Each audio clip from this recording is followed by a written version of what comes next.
श्रीमद्भागवत प्रथमस्कन्द ऊनविंशोऽध्याय। श्रीसुत उवाच। सूतकहन्ति अनुरागे सौनिक आदि ऋषि आगे। से महीपति परीक्षित चिन्तिनी गम दृढचित। एकान्ते बसी विचारई निन्दित कर्म कली मोहि। अर्जित कर्म वश होई गुरुजे सेने शिक्षा देई। अन्याय प्राणिंक व्यवहार कुकर्म कलिए संसार। निर्दोष ब्राह्मणर गले सर्प आरोपी धनु होळे। निश्चल जोगे तार ध्याने न जानी होइली अज्ञानम। दिजे अवज्ञा मने कली निकटे मरण लोडिली। ए पाप विनाश न हेतु बेगे विधाता मते चिंतु। ए पाप कली मूढ़ चित्ते देह धरिबी के मन्ते। ए कथा शुणी मुझे मन्ते केबे हेन कल्पई चिते। ब्राह्मण कुल कोपनल ए मोर राज्य धन बल। आत्मर संगे रहु मते कर्म न करिजे मन्ते। गुरु ब्राह्मणंक हिंसने दुर्बुद्धि न स्फुरे मो मने। ए मन्ते विचारी विषाद वृत्तान्त शुभे जनपदे।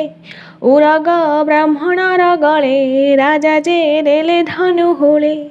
तार बालक साप देला तक्षक दंशी बवोइला। शपथ दिन कोपनले राजांकु दशिम्बए बोले। ए मन्ते जनमुख शुणी मन आनंदे रूपमणि। कहई मोते सर्प खाऊ ए मोर कुले पाप नहु।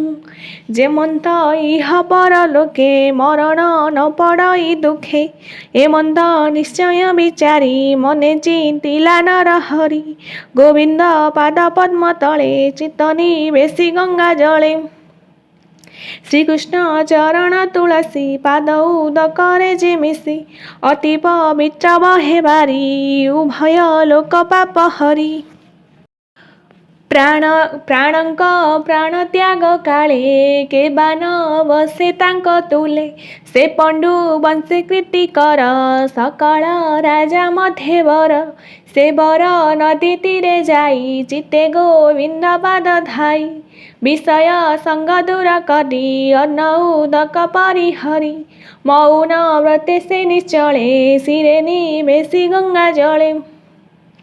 से कथा शुणी मुनि जने जे अबा थिले गिरी बने। निज निवास उपेखिले हस्तिना नवरे मिलिले।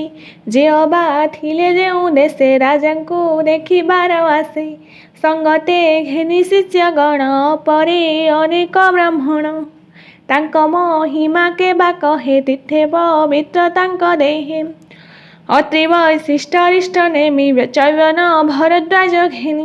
भृगु अंगिरा पराशर उतथ्य गाधीर कुमार। इंद्र प्रमद मेधातिथि देवल अष्टसेन जति। सुबाहु भरद्वाज शिष्य गौतम मैत्रेय कवश। पिपलायन और्व मुनि व्यास नारद कुंभयोनि। सकल ऋषि एक मेले मिलिले जाह्नवीर कूले। ताहांकु देखि परीक्षित कपाळे देई बेनि हस्त। बंदिले मुनिगण पादे आनंदे अश्रु गद गदे। कर अंजलि सिरे देई कहई कृतकृत्य होई। रजोवाच। राजांक मध्ये मो जीवन निश्चय जानिली धन्य धन्य। मोहर प्राण त्याग काले महांत जन विजे कले। ब्राह्मण पाद जहि थोई से स्थान पाप दूरे जाई। क्षत्रिय स्वभाव एमंत आगम निगम भकत। जे जहा लंघे दुष्टपणे दूषित होई तत्क्षणे। से विप्र आसी जार पादे बसंती मनरे संतोषे। ତାହାର ଭାଗ୍ୟ କି କହିବା, ଯାହା ନ ପାନ୍ତି ସୁର ଦେବା। ସର୍ବବିଷୟ ଦୂରେ ତେଜି, କୃଷ୍ଣ ଚରଣ ଚିତ୍ତେ ଭଜି। ତୁମ୍ଭେ ଅଶେଷ ବ୍ରହ୍ମ ଋଷି, ମିଳିଲ ମୋର ପାଶେ ଆସି। ବ୍ରାହ୍ମଣ ଶାପ କୋପ ନଳେ, ମୋର ନିଜ କର୍ମ ଫଳେ। ଯେ କୃଷ୍ଣ ଗଲେ ସଂସାରେ, ତରଇ ତମ ମାୟା ଘୋରେ। ତୁମ୍ଭର ଅନୁଗ୍ରହେ ସେବି, ପ୍ରସନ୍ନ ହେଉ ଗଙ୍ଗା ଦେବୀ। କୃଷ୍ଣ ଚରଣେ ମତି ହେଉ, କାଳତକ୍ଷ ଅବଖାଉ। ତେଣେ ସଂଶୟ ନାହିଁ ମୋର, ସକଳେ କୃଷ୍ଣ କଥା କର। କୃଷ୍ଣ ବିଷୟ ହେଉ ମତି, ତାର ସେବକ ସଙ୍ଗ ଗତି। ମୋହର କର୍ମ ଫଳ ନେଇ, ଜନ୍ମ ହୋଇବି ଯହିଁ ତହିଁ। ରହି କୃଷ୍ଣର ଦାସ ପଣେ, ସେବିବି ଅଭୟ ଚରଣେ। ଏମନ୍ତ ଦିଅ ମୋତେ ବର, ତୁମ୍ଭ ଚରଣେ ନମସ୍କାର। ଏମନ୍ତେ ମୁନିଙ୍କୁ ଜଣାଇ, କୃଷ୍ଣ ଚରଣେ ମନ ଦେଇ।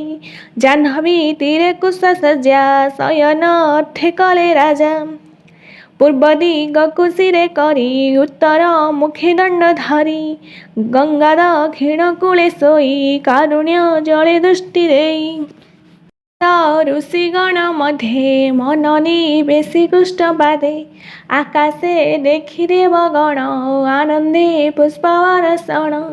ସାଧୁ ଶବଦ ସ୍ତୁତି କଲେ, ଦୁନ୍ଦୁଭି ନାଦ ବାଦ୍ୟ ମେଳେ। ସେ ମୁନି ଗଣେ ଗଙ୍ଗା କୂଳେ, ଥିଲେ ଯେ ପରୀକ୍ଷିତ ମେଳେ। ଗଗନେ ଶୁଣି ସାଧୁବାଣୀ, ଆନନ୍ଦେ ସର୍ବ ବିପ୍ରମଣୀ। ସାଧୁ ଶବଦେ ଉଚ୍ଚସ୍ୱରେ, ଦିଗ ପୁରିଲେ ଗଙ୍ଗା ତୀରେ। ପ୍ରଜାଏ ଅଶ୍ରୁଗତ ମୁଖେ, କହନ୍ତି ଏକ କୁଆରକେ। ଏ ସାଧୁ ରାଜା ବିଚକ୍ଷଣ, ଏ କାଳେ ଲଭିବି ମରଣ। ଦେଖ ଏହାର ଭାଗ୍ୟ ଫଳ, ମୁନିଙ୍କ ମଧ୍ୟେ ଅନ୍ତକାଳ। ଅନେକ ପ୍ରକାରେ ସେ ଭଣି, ମୁନି ସମେତ ସାଧୁବାଣୀ। ମୁନି କହନ୍ତି ନୃପବର, କୃଷ୍ଣ ବିଷୟେ ଚିତ୍ତ ତୋର। ପ୍ରବେଶିବା ନୁହେଁ ବିଚିତ୍ର, ଯେଣୁ ତୁ ପାଣ୍ଡବଙ୍କ ଗୋତ୍ର। ଯାର ଆସନେ ସର୍ବରାଜା, ଶିରେ ନମନ୍ତି କରି ପୂଜା। ସକଳ ଛାଡ଼ି ହରି ଭାବେ, ପଶିଲା ଜନର ସ୍ୱଭାବେ। ଆମ୍ଭେ ସକଳ ଏହି ସ୍ଥାନେ, ବଞ୍ଚିବା ଗଙ୍ଗା ଜଳ ପାନେ। ଏ ନରପତି ଯେତେ ଦିନ, ପ୍ରାଣ ଛାଡ଼ିବ କୃଷ୍ଣ ଧ୍ୟାନେ।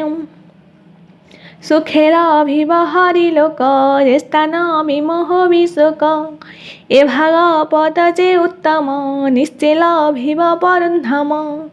ଏମନ୍ତେ ପ୍ରଜା ମୁଖ ଶୁଣି, ମୁନି ସମେତ ସାଧୁବାଣୀ। ରାଜା ମଣିଲା ସତ୍ୟ ପ୍ରାୟେ, ଚିତ୍ତେ ନ ରହିଲା ସଂଶୟେ। କୃଷ୍ଣ ଚରଣ ସେବା କଲେ, ଅଶେଷ ପ୍ରାଣୀ ମହିତଳେ। ପୂର୍ବେ ଲଭିଲେ ହରି ଭାବ, ଯେ ବ୍ରହ୍ମା ବିଷ୍ଣୁଙ୍କୁ ଦୁର୍ଲଭ। ଦେଖ ମୋହର ଭାଗ୍ୟବଶୁ, ସର୍ବେ ମିଳିଲେ ସର୍ବଦେଶୁ। ପ୍ରାଣୀ ଯେ ମନ୍ତେ ଦେହ ଅନ୍ତେ, ସ୍ୱର୍ଗେ ବିବୁଧୁଙ୍କ ସଙ୍ଗତେ। ବସି କହନ୍ତି ନାନା ଧର୍ମ, ଯେ ବନେ ଯେ ବା ନିଜ କର୍ମ। ଯେ ଫଳ ଇହ ପରଲୋକେ, ପ୍ରାଣୀ ଲଭନ୍ତି ଦୁଃଖ ସୁଖେ। ଏମନ୍ତ ଅନୁଗ୍ରହ ଚିତ୍ତେ, ସର୍ବେ ମିଳିଲେ ଆସି ମୋତେ। ଏହାଙ୍କୁ ପଚାରିବି ମୁହିଁ, ମରଣ ଅନ୍ତ ଜଳେ ଥାଇ। ଏବେ କି କୃତ୍ୟ ଅଛି ମୋତେ, କହ ସକଳ ଶୁଦ୍ଧ ଚିତ୍ତେ। ଏ ଘୋର ସଂସାର ସାଗରେ, ମରଣୁ କିବା କରି ତରେ। ଏମନ୍ତେ ଚିନ୍ତି ରାଜ ଋଷି, ସୁଖ ମିଳିଲେ ବେଗେ ଆସି। ମହିଭ୍ରମ ଇଚ୍ଛା ସୁଖେ, କୃଷ୍ଣର ନାମ ଗାଇ ମୁଖେ। ଲକ୍ଷେ ନ ପାରି ଯାର ଅଙ୍ଗ, କ୍ଷଣ କ୍ଷଣକେ ନାନା ରଙ୍ଗ। ନିରନ୍ତେ ନିଜ ଲୋଭ ତୋଷେ, ସ୍ୱଭାବେ ଅବଧୂତ ବେଶେ। ନିଗୂଢ଼ ଜ୍ୟୋତି ଶୁଭବର୍ଣ୍ଣ, କାମିନୀ ବାଳକ ବେଢ଼ିଣ। ଷୋଡ଼ଶ ବତ୍ସର ସୁନ୍ଦର, ରୂପେ କି ଦେବା ପଟାନ୍ତର। ନିବିଡ଼ ବେନି ଭୁଜ ସାଜେ, ସୁନ୍ଦର କପଳ ବିରାଜେ। ଅରୁଣା ଶୁମ୍ଭ ଚକ୍ଷୁବର୍ଣ୍ଣ, ସୁଗ୍ରୀବଦଂ କମ୍ଭୁ ସୁଶୋଭନ। ସୁନ୍ଦର ନବଗୁଣ ସାଜେ ତୁଙ୍ଗ ବକ୍ଷସ୍ଥଳ ବିରାଜେ ତ୍ରିବଳି କୁକ୍ଷି ମନୋହର ଆବୃତ ନାଭି ସୁଗଭୀର ବିବର୍ଣ୍ଣ କେଶରୀ ଗମ୍ବର ବିଭୂତି ଲେପନ ଶରୀର ପ୍ରଲମ୍ବ ବାହୁ ଜାନୁ ଯାଏ ଦିଶେ ଅମର ବର ପ୍ରାୟେ ଶରୀର ସୁଚାରୁ କୁସୁମ ରୂପେ ତୁଳିତ ନୁହେଁ କାମ କିଏ ବା ଦେବା ପଟାନ୍ତର କାମିନୀ କୁଳେ ମୋହନର ମନୋହର ଏମନ୍ତ ରୂପ ତାର ଦେଖି ମୁନିଏ ଆସନ ଉପେକ୍ଷୀ ଜାଣନ୍ତି ତାହାର ଲକ୍ଷଣ ପରମ ଯୋଗୀ କୁଷ୍ଠପୁଣ ବେଷ୍ଟିତ ଋଷିଗଣ ମଧ୍ୟେ ସକଳ ପରମ ଆନନ୍ଦେ ଶୋକ ଆଗମ ଶୁଣି ରାଜା ତକ୍ଷଣୀ ଆଣି ଅଘ୍ର ପୂଜା ବିନୟ ଭାବେ ଦଣ୍ଡଧାରୀ ଚରଣୀ ନମସ୍କାର କରି ସ୍ତ୍ରୀ ବାଳକ ଯେତେ ଥିଲେ ତା ଦେଖି ଭୟେ ବାହୁଡ଼ିଲେ ରାଜା ବୁଝିଲା ମନ ତୋଷେ ସୁକ ବସିଲେ ରାଜା ପାଶେ ଶଶାଙ୍କ ଯେହ୍ନେ ତାରା ମେଳେ ବିରାଜେ ଗଗନ ମଣ୍ଡଳେ ପ୍ରସନ୍ନ ଚିତ୍ତେ ମୁନିବର ଆକଣ୍ଠ ଧୀଷଣ ଯାହାର ସେ ମୁନି ପାଦେ ନମସ୍କାର କରି ଯୋଡ଼ିଲେ ବେନି କର ନମ୍ରତା ବାକ୍ୟ ସୁଧାସାର ମୁନିକୁ ଚାହିଁ ରୂପବର ପୁଛାଇବେନି କର ଯୋଡ଼ି ଚରଣେ ପୁନଃ ପୁନଃ ପଡ଼ି ରଜୋବାଚ ଆଜ ମୋହର ଜନ୍ମ ଧନ୍ୟ କ୍ଷତ୍ରିୟ ଅଂଶେ ବିଦ୍ୟମାନ ନିର୍ମଳ ତୁମ୍ଭେ ନିର୍ମଳ ବ୍ରହ୍ମ ଋଷି ଅତିଥି ରୂପେ ଅଛ ବସି ଦେଖି ମୋ ଆତ୍ମା କୃତ୍ୟ ଦେହକୁ କଲି ତୀର୍ଥବୃତ ତୁମ୍ଭର ଚରଣ ବିଶ୍ୱାସେ ପବିତ୍ର କଲି ଗୃହବାସୀ ଯାହାର ଦର୍ଶନ ମାତ୍ରେ ଦୁରିତ ନର ହୋଇଗ୍ରତେ ସ୍ୱରସ ପାଦ ଜଳ ଜହି ସକଳ ତୀର୍ଥ ଫଳ ତହିଁ ଆଜ ଜୀବନ ମୋର ଧନ୍ୟ ଦେଖିଲି ତୁମ୍ଭର ବଦନ ଯେତେ ଦୁରିତ ଦେହ ଥିଲା ତୁମ୍ଭ ଦର୍ଶନେ ଦୂର ଗଲା ବିଷ୍ଣୁର ମାୟା ମୋହ ଘର ଯେମନ୍ତ ନାଶନ୍ତି ଅସୁର ଆଜି ଜାଣିଲି ମୋତେ ହରି ପାଣ୍ଡବ ବଂଶେ ପ୍ରୀତି କରି ପିତୃଶ୍ରୟେ ଶ୍ରେୟେ ସ୍ନେହ ବୃନ୍ଦେ ଘେନିଲେ ବନ୍ଧୁବଣ ହୃଦେ ବାନ୍ଧବ ପ୍ରାୟ ବ୍ରହ୍ମ ରାଶି ଯେହ୍ନେ ପାଣ୍ଡବ ପୁରେ ଆସି ତେଣୁ ତୁମ୍ଭର ଦର୍ଶନ ଦେଲେ ଯେ ପ୍ରଭୁ ଭଗବାନ